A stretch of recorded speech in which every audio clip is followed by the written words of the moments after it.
대장동 일당에게 천문학적인 이익을 안겨주고 그 일부를 챙긴 배후가 누구일까? 1년 전 검찰은 700억 원을 약속받은 유동규 전 본부장이라고 결론을 내렸습니다.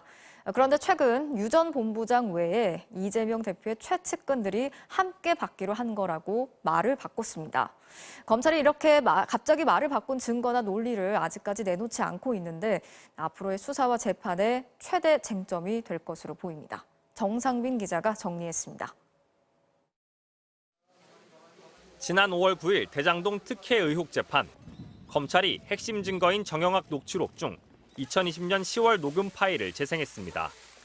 김만배 씨가 유동규 전 본부장에게 천화동인 1호를 다들 너의 것으로 안다고 하자 유 전 본부장은 누가 얘기하지 않으면 어떻게 알겠냐고 답합니다. 비밀이 새어나간 걸 따지는 듯한 내용입니다. 2021년 2월 김만배 씨는 정영학 회계사에게 유동규가 비용을 빼고 600억만 가져간다길래 내가 700억 원을 주겠다 했다고 말합니다. 최근까지 검찰에게 대장동 지분을 챙긴 배후는 분명 유동규 한 사람이었습니다. 그런데 최근 입장이 바뀌었습니다. 2020년 10월 노래방에서 김만배 씨가 유 전 본부장에게 700억 원을 약속했다더니 갑자기 5년 전으로 거슬러 올라가 김 씨가 정진상 실장에게 지분 30%를 잘 갖고 있겠다고 말했다는 겁니다. 검찰은 수사를 1년 만에 크게 뒤집었고 대장동 일당의 말은 저마다 제각각입니다. 남욱 변호사는 지난달 법정에서 2015년 김만배 씨가 37.4%는 이재명 시장 측 지분이라 말했다고 주장했지만 정영학 회계사는 전혀 기억이 안 난다고 일축했습니다. 정작 김만배 씨는 700억 원은 자기 거라며 남에게 준다고 한 적이 없다는 입장입니다. 검찰 관계자는 녹취록 내용은 그대로지만 전면 재수사와 증거를 통해 실체적 진실에 한 발 더 접근했다고 자평했습니다. 하지만 작년 수사나 녹취록을 뒤집을 만한 증거나 논리를 내놓진 않고 앞으로 재판에서 공개한다고만 예고하고 있습니다. 대장동 지분 소유주를 왜 돌연 바꾸었는지, 검찰이 얼마나 설득력 있는 증거를 내놓을지에 따라 수사와 재판의 결과가 갈릴 것으로 보입니다. MBC 뉴스 정상빈입니다. 검찰은 압수수색 영장에 대장동 개발 지분을 정진상 실장과 김용 부원장, 유동규 전 본부장 이렇게 세 사람이 함께 가졌다고 적시했습니다. 이 대장동 지분의 실소유주가 누구인지 수사 당시 일부 지분은 그분 것이라는 발언이 등장했었고 최근 재판에선 이재명 대표 측이 지분을 가졌다 이런 주장이 나왔는데요.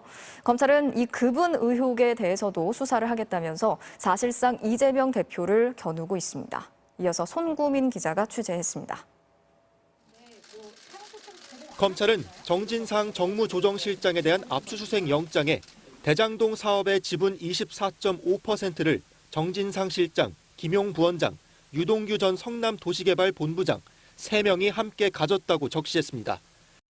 작년 10월 검찰은 유 전 본부장을 기소하면서 개발이익 4,040억 원 중 700억 원을 뇌물로 약속받았고 세금과 공통비를 빼면 실제 몫은 428억 원이라고 밝혔는데 이 428억 원이 3명의 공동 소유라는 겁니다.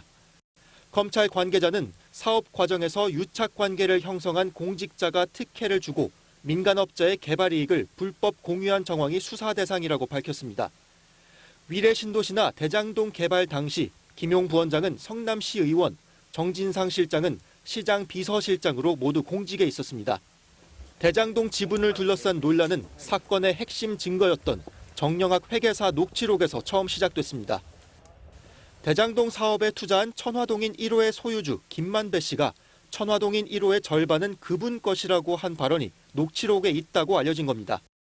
김만배 씨는 이익 배분을 둘러싼 다툼을 무마하려고 둘러댄 말이라고 해명했다가 다시 그런 말을 한 적이 없다고 번복했습니다. 최근 재판에서도 다시 지분 얘기가 나왔는데 이번엔 이재명 대표 이름도 등장했습니다. 남욱 변호사는 지난 2015년 김만배 씨가 사업 전체 지분 중 25%만 받고 빠져라. 자신도 12.5%밖에 안 되고 나머지는 이재명 측 지분이라고 말했다고 주장했습니다. 이재명 대표 측은 단 한 푼의 부정이나 한 톨의 먼지도 없다며 의혹을 일축해왔습니다.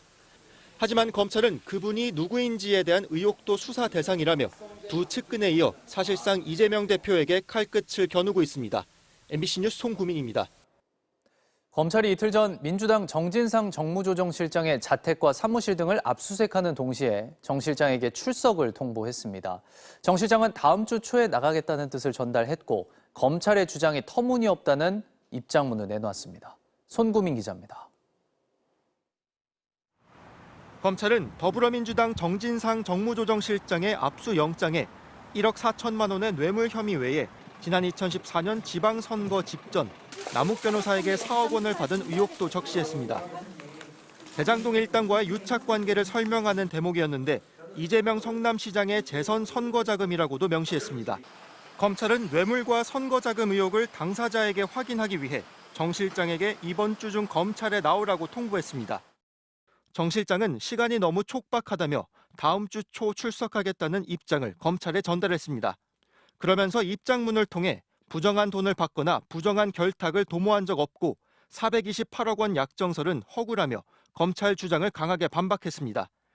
김용 민주연구원 부원장 역시 이익을 분배받기로 하거나 돈을 받은 적이 없다고 밝혔습니다.